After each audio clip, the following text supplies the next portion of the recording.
Lettre 34. Cher père, je me suis levée de bonne heure car nous devons aujourd'hui fuir la ville avec Rabbi Amos et toute sa famille dans la crainte des Juifs.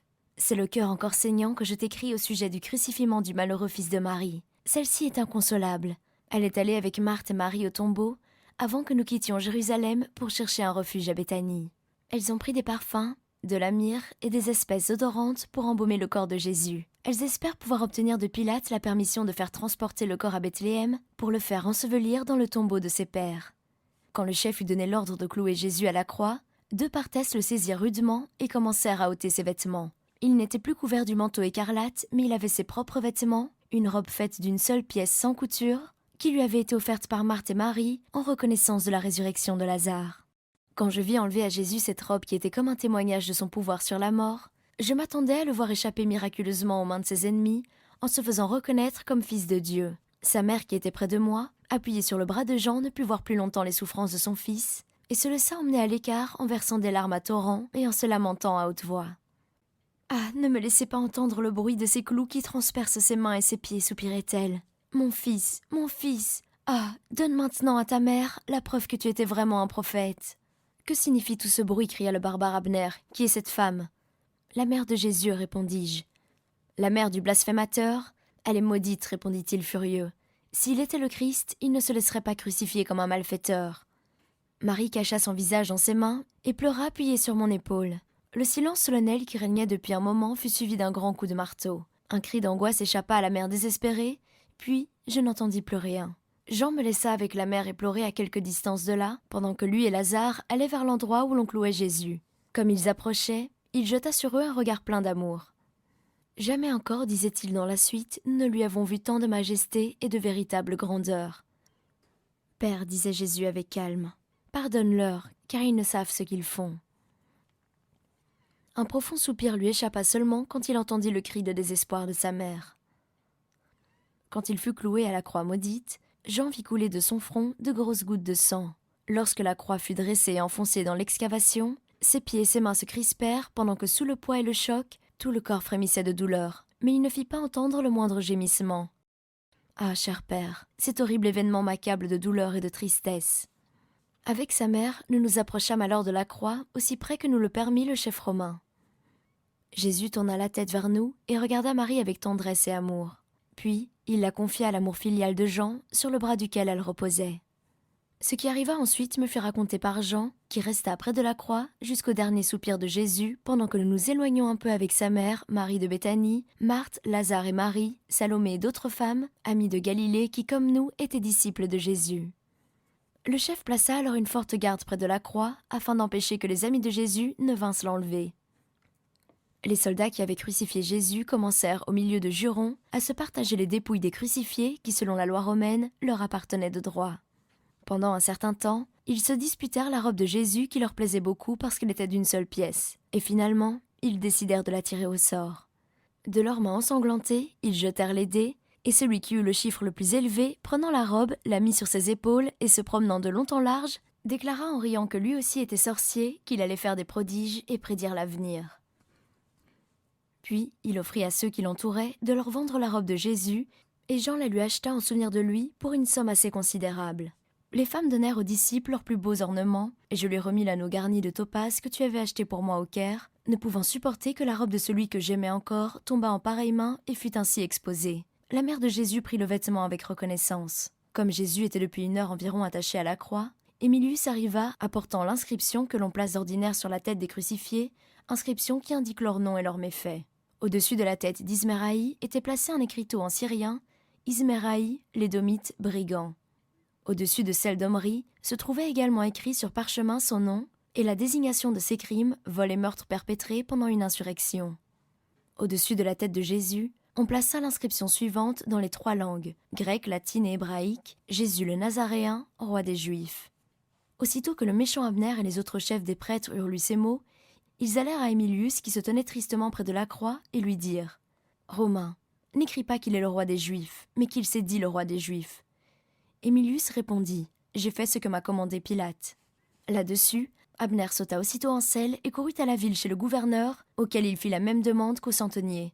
Nous avons su plus tard que Pilate lui répondit rudement « Ce que j'ai écrit, Je l'ai écrit, prêtre. » « C'est que, répliqua Abner furieux, il semble que tu as fait crucifier cet homme parce qu'il était notre roi. Nous ne pouvons absolument pas admettre cela. » Ces paroles ont pour moi plus de valeur que celles de tous les Juifs dans l'empire de César. Et il a dit clairement qu'il était roi. Bien que j'ai signé son arrêt de mort, son sang retombera sur vos têtes, car vous m'avez contraint à ce méfait, et si tu oses encore paraître devant moi par les dieux de Rome, je te fais crucifier, et avec toi 100 des vôtres.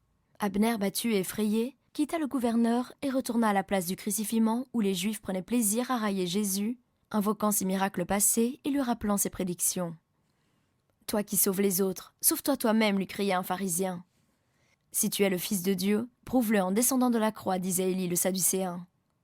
Toi qui as dit, si un homme garde mes paroles, il ne verra pas la mort.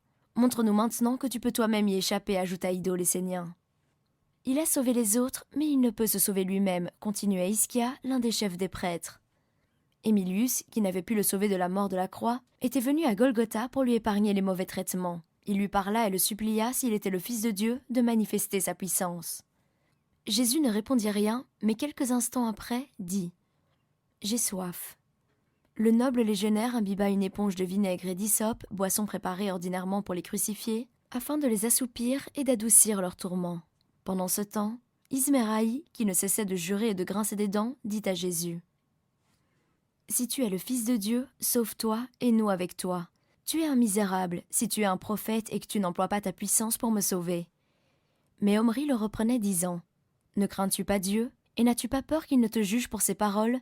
Nous souffrons justement pour nos méfaits. Nous subissons la peine de nos fautes, mais celui-ci n'a rien fait. » Et, se tournant vers Jésus, il continua sur un ton de profond repentir. « Maître, je crois que tu es le Fils de Dieu. Personne d'autre que le Christ ne pourrait faire ce que tu as fait, ni souffrir aussi patiemment que toi. Souviens-toi de moi lorsque tu entreras dans ton royaume, car je sais que tu iras de cette croix à ton trône, dans les cieux, pour y régner éternellement. » Jésus tourna vers lui son visage ensanglanté, et avec un regard plein de majesté lui dit « En vérité, je te le dis aujourd'hui, tu seras avec moi dans le paradis. » Alors Omri leva les yeux avec un visage plein d'une céleste joie. Pour un moment, il sembla oublier ses tourments insupportables. Émilius arriva alors à la hâte avec l'éponge imprégnée de vinaigre et l'offrit au prophète. Mais quand il en eut goûté, comprenant que c'était la boisson enivrante que l'on donnait ordinairement aux crucifiés pour abréger leurs tourments, il n'en voulut pas boire. Le brigand Isméraï demanda alors l'éponge et le légionnaire la donna à un soldat qui la présenta au malfaiteur. Celui-ci allongea sa langue fiévreuse et but avec avidité pour apaiser la soif dévorante qui le consumait. Le second malfaiteur en prit également, et quelques instants après, ils étaient privés de sentiments. Mais Jésus conserva ses sens et endura ces terribles tourments avec calme et patience. Vers la 6e heure, au moment où les Lévites font retentir la trompette, le nuage de l'offrande qui s'était maintenu tout le jour sur le temple, noir comme de l'encre, s'étendit dans la direction de Golgotha, de sorte que non seulement Jérusalem, mais aussi le Cédron, la montagne des Oliviers et tous les environs étaient couverts d'épaisses ténèbres. Le soleil qui un moment avant brillait encore, parut recouvert d'un voile lugubre, et des ténèbres effrayantes, extraordinaires, couvrirent la terre pendant que de temps en temps, un éclair fulgurant sortait du sombre nuage. Il régnait partout un silence de mort. Tous ceux qui se trouvaient près de la croix tombèrent alors à terre, frappés d'épouvante. Nous ne pouvions voir Jérusalem. À peine apercevions-nous, au-dessus du temple, une lueur rougeâtre. Les ténèbres s'étendirent. Beaucoup commencèrent à se frapper la poitrine. On n'osait plus parler haut. Une crainte mystérieuse saisissait le cœur de chacun. Marie, la mère de Jésus, et Lazare s'écrièrent « C'est un effet de sa puissance, c'est lui qui opère ce miracle. Nous allons le voir descendre de la croix, dit Rabbi Amos. Espérons que ce qui remplit ses ennemis de crainte fera notre joie. » 3 heures, 3 longues et mortelles heures, dura ce terrifiant et extraordinaire phénomène. Enfin, le nuage épais se déchira avec le grondement du tonnerre, pendant que les éclairs sillonnaient les airs et jetaient sur la croix de Jésus une lumière surnaturelle. Jésus paraissait très abattu, et la colère du ciel semblait s'acharner contre lui. Des centaines de voix crièrent « Voyez, il est abandonné de Dieu et châtié par le Tout-Puissant. » Le ciel, aussi bien que la terre, semblait ligué contre Jésus, et nos craintes augmentèrent encore, car il se mit à dire de manière très compréhensible ces paroles hébraïques. « Élie, Élie, lama sabachthani. » Alors, des personnes frappées de compassion voulurent lui donner à boire du vinaigre.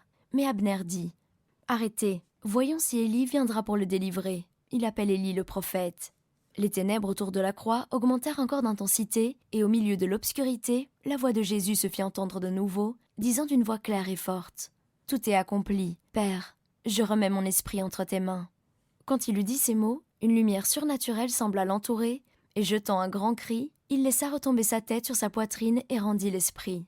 Un terrible tremblement de terre se fit alors sentir, si bien que le peuple effrayé s'enfuit, pendant que d'autres tombaient la face contre terre. Les rochers se fendirent, la ville chancela jusqu'en ses fondements.